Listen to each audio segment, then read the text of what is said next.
the student, the athlete, the culture. Welcome back, everyone, to the second series of Moses Squared podcast. We hope you enjoyed our last episode. We are now streaming episodes on Apple Podcasts, so make sure you subscribe to our channel as well as YouTube and follow us on Instagram and leave a comment. Now, let's get into episode 10. Always be true. Welcome back to Moses Squared podcast. It's your boy, Dezman Moses. I'm here with my sister, Lauren Brielle. We appreciate you guys tuning in. We have another great episode for you. We're actually going to start off on a little different note. We have a few questions from one of our loyal listeners. We appreciate him sending these questions. And my man, Stormy. So shout out to Stormy. He works with some youth groups, young kids in the inner city who they listen to our podcast. They have some situations that they're in, that they're dealing with, some that relate to us. And whenever we can help, we want to. So Lauren, I sent you these questions. We talked a little bit about them. I'm going to let you read off the first one and see if we can both give two solid answers, how we think this young man or young woman could handle these situations. So the first question we have is, do you view Aaron Hernandez's relationship with his father as typical for children with African-American fathers? I think that's a loaded question there. I was going to say that's a very loaded question. It's a lot of dynamics to that question. Yeah. Typical wouldn't be the word I would use, though. I would say there's different perceptions of African-American people, let alone African-American men. So stereotypical would probably be the word that I would use to replace that. Right. But going based off what the question was, you can't really view it as being typical. No. Because now you're just generalizing all African-American fathers. Yeah, and I wouldn't do that for a number of reasons. A, his father, I don't believe, was African-American. B, his father, it sounds like there was, a lot of physical abuse, some verbal abuse, for his brothers, his mother. And that's not typical for any childhood, for any father. So for me, I would definitely say that's a hard no. That's typical behavior when you're just in an abusive household. That's more what I would relate that to. And, for a child of any age to have to deal with, abusive mother or father, the people who are supposed to be your idols and that you look up to and supposed to uplift you and give you all the tools to be the best version of yourself, that's just not typical. So for me, that would be my answer. And anybody in that situation, it's difficult because they are your parents. And that's why, systematically we try to protect the children. But, for this particular question, I would have to say no. That's just a bad relationship. And with that being said, I think it's important for those who are in this situation or who may know people who are in this situation to speak out, to tell someone. I don't know if you've watched the Gabriel. I haven't. Oh, my goodness. Gabriel. Oh, yeah, I watched the documentary, and that was just the saddest thing that I've seen in a very long time. And there's so many people around who would see this little boy with bruises on his body, on his face, swollen eyes, swollen lips, and would report things, but would never really get anywhere with their reports. And so with that being said, I really just wanted to make sure that if you know someone in the situation, or if you happen to be in this unfortunate situation, to speak up, reach out for help in any shape or form, whether it's going to a teacher, whether that's going to telling a friend, possibly they can help by telling their family members. Really is just all about the safety of the family of that child specifically. Yeah. But the second question from the same person, what were some of the motivating factors leading to fear, the fear you as in Dezman and Lauren mentioned on y'all's podcast, to follow the instructions or teachings of our Father? Yeah. And again, I would have to reshape a word. Fear is probably the incorrect word for me. It's probably speaking for you as well. It was more of a urge not to disappoint, a want not to disappoint, my father. Plus because, of the fact, you have to add in the fact our dad worked with a lot of extremely successful people across different scales, whether it was business, sports, music.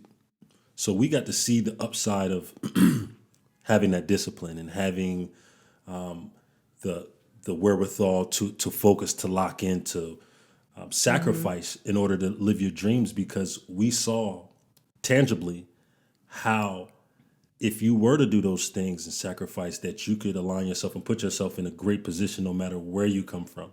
So and we've also seen the flip side of that, because Absolutely. Daddy worked with group kids, or group homes, with children who were in their adolescence age, and so those were kids who may not have had those similar tangible people in their life that could see them doing well and working with established people, I guess you could say. Right. And they didn't follow down that same track. And so they ended up in group homes, or they disrespected their families, or disrespected their teachers and things like that. And so I would say fear is the wrong word to use. But for me personally, as a kid, I always wanted to make my parents proud. Right. They were my biggest supporters. They still are. And they support almost everything that I've decided to do when it comes to, education and, my career.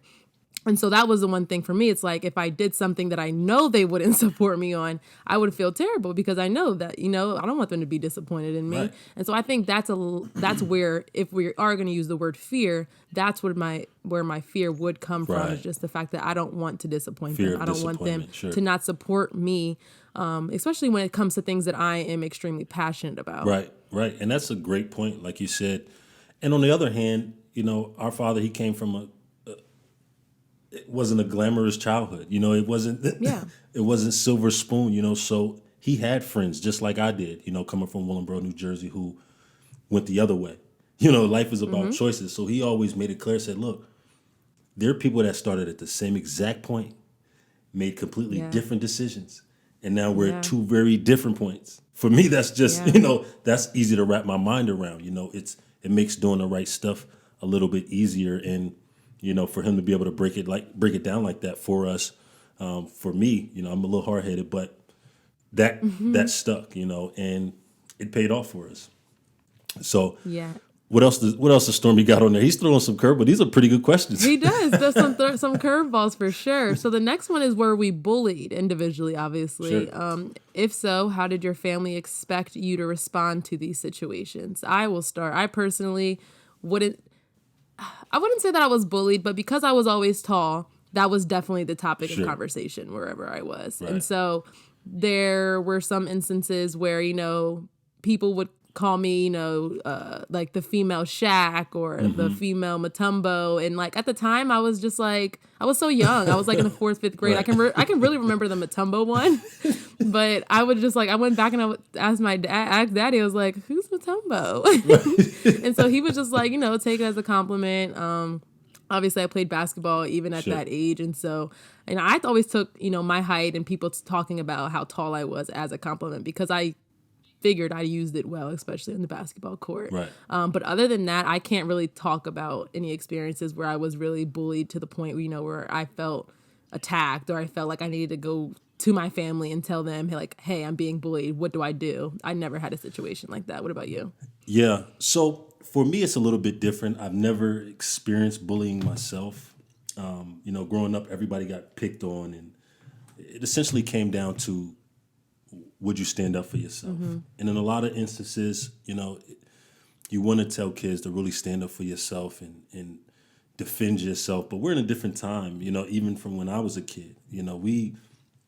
Fighting was a sport. Fist fighting was a sport. You got to go home to your family, and, you knew either, A, got to respect that man up, befriend him, something. But there was a line there, and the point of that was, times have changed. And it's unfortunate because you have to instruct your kids differently, about everything. And that's across the board, especially when they're young, black or brown kids, because you're not afforded those same opportunities to make those mistakes and still be viewed as a kid.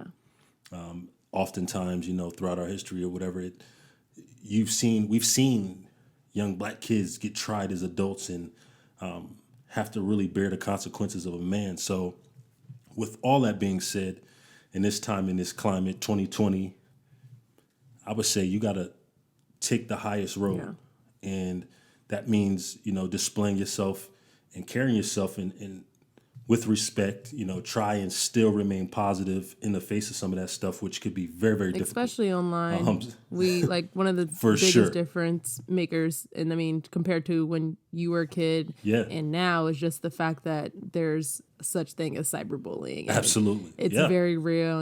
The trolling or whatever you want to call it, it's real. And so, we always talk about social media, it can be used for good. And it can be used for bad. And so some people do take the other route and use it for bad. And so it's just really about standing up for yourself, never allowing anyone to take advantage. And, when you are being bullied, I think the best thing is to really just turn the other cheek. Because a lot of it is coming from someone who either wants to be like you and is just literally like idolizing your every mood, or someone who's just not happy with what they have, or both. Right. So it's really probably a combination of both of those things. And so take it as a gesture and be like, okay, so you want something that I have and you're not in the place to get it. Right. So I'm going to remove myself and continue doing what I'm doing because clearly I'm doing something right. Right. But, you're right. I think that's a great point you brought up.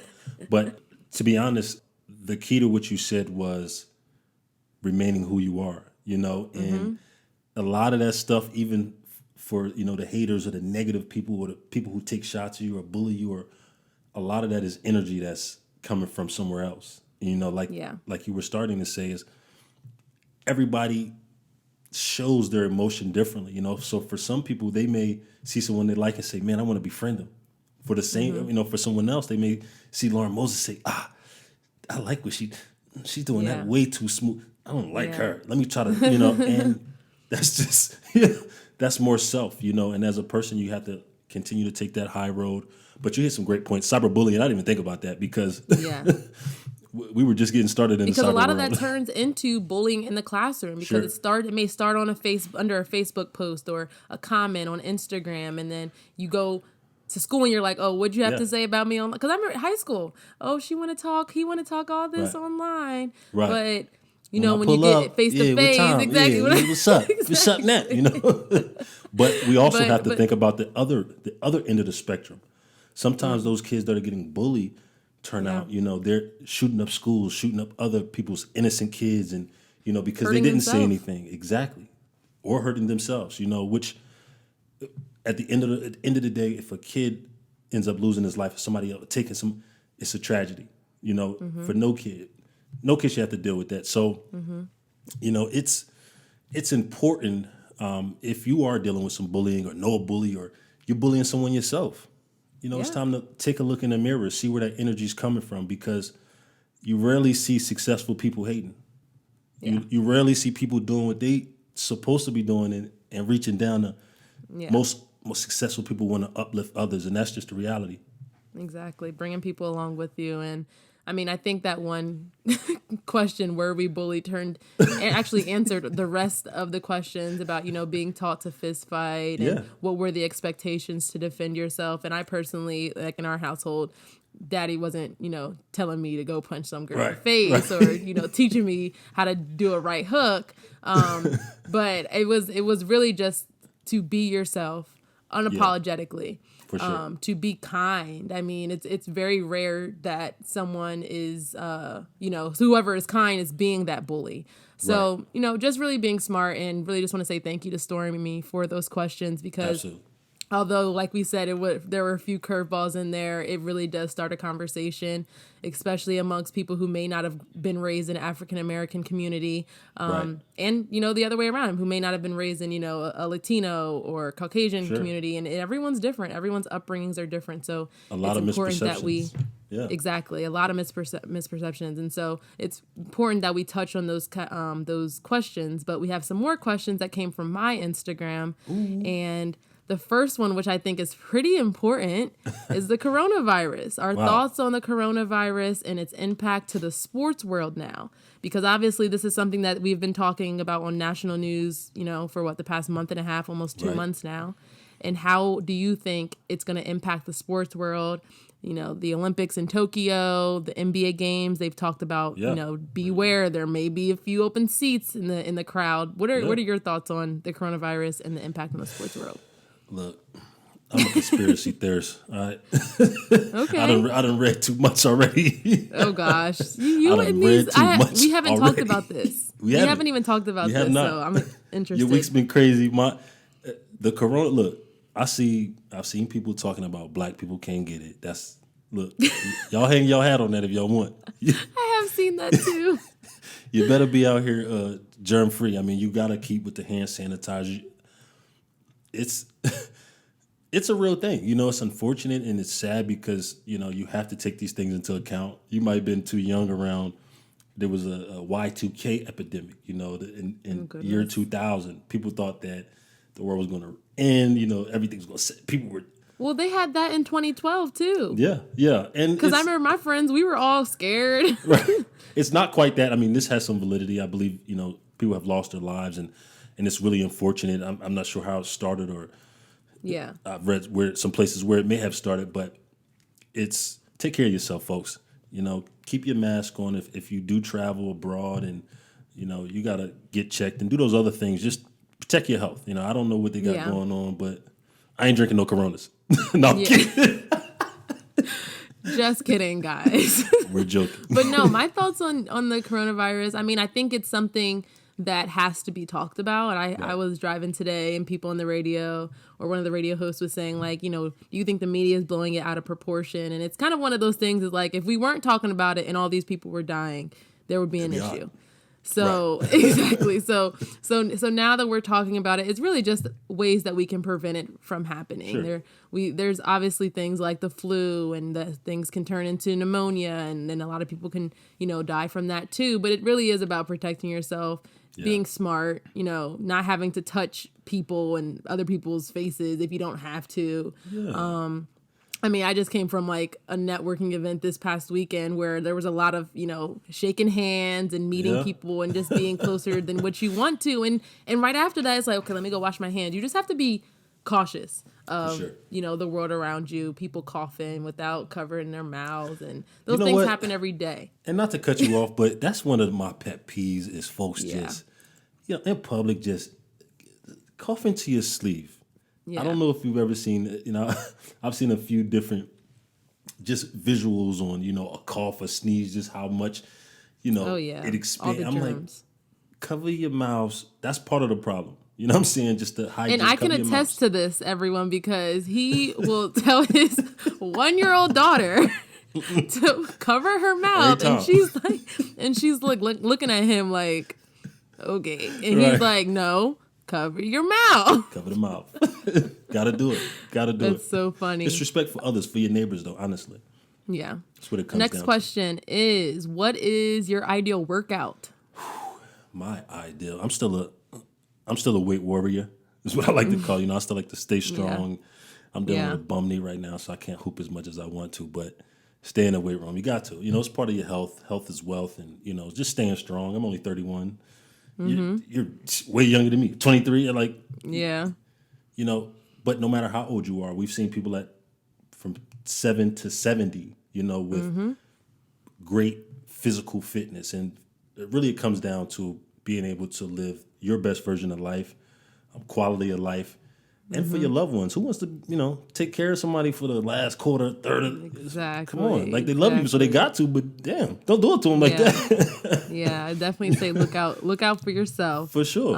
And obviously getting in the gym, working out, or, running outside, just being active and fit is the most important. That's it. So for my ideal workout, it would probably be lifting as well. Because that's just something that I do more often than playing basketball, but playing basketball would be my most ideal workout. Right. Just obviously don't have the means to do that as often.